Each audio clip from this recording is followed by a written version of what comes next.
მართველი გუნდის კიდევ ერთი ინიციატივა მედიას ეხება, რომელსაც მწვავედ აკრიტიკებს ოპოზიცია და მედიის დევნაზე საუბრობს.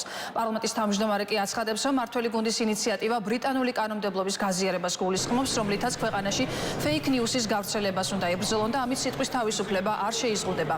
ეს განცხადება შალვა პაპუაშვილმა ცოტა ხნის წინ გააკეთა. ქართული ოცნების გეგმით ბრიტანული კანონმდებლობის გათვალისწინებით შეიქმნება პროექტი, რომლითაც დადგინდება მედიის ობიექტურობის, ასევე ჟურნალისტური ეთიკის სტანდარტები, განისაზღვრება აღნიშნული სტანდარტების მონიტორინგის და დაცვის ინსტიტუციური მექანიზმები. მათი თქმით, ეს არ შეეხება კომერციული რეკლამიდან მიღებულ და სხვა ამგვარ შემოსავლებს. ოპოზიციაში ამბობენ, რომ ეს კანონი ბრიტანული არ არის და ის პროპაგანდას წარმოადგენს. გახარია საქართველოსათვის პარტიაში კი აცხადებენ, რომ ეს ყველაფერი მოქალაქეებზე ზეწოლას და ძალადობას ემსახურება.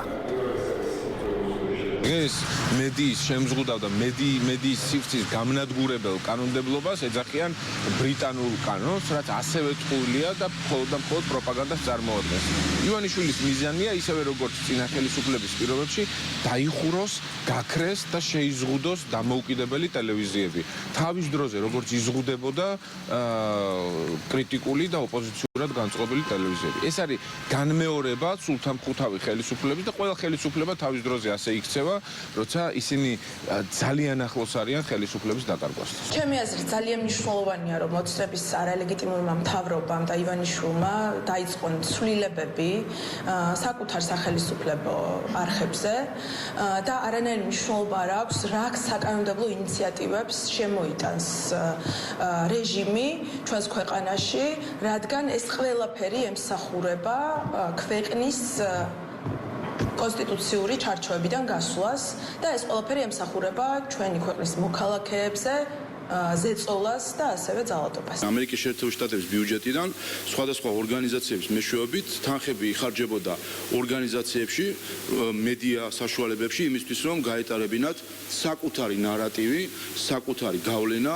ამა თუ იმ ქვეყანაში თუ საერთაშორისო მედიის დონეზე. ფეიქ ნიუსებთან ბრძოლა არის ერთ-ერთი მთავარი მიზანი და გამოწვევა თანამედროვე დემოკრატიების და ჩვენც რა თქმა უნდა ვებრძოლოთ ფეიქ ნიუსებს.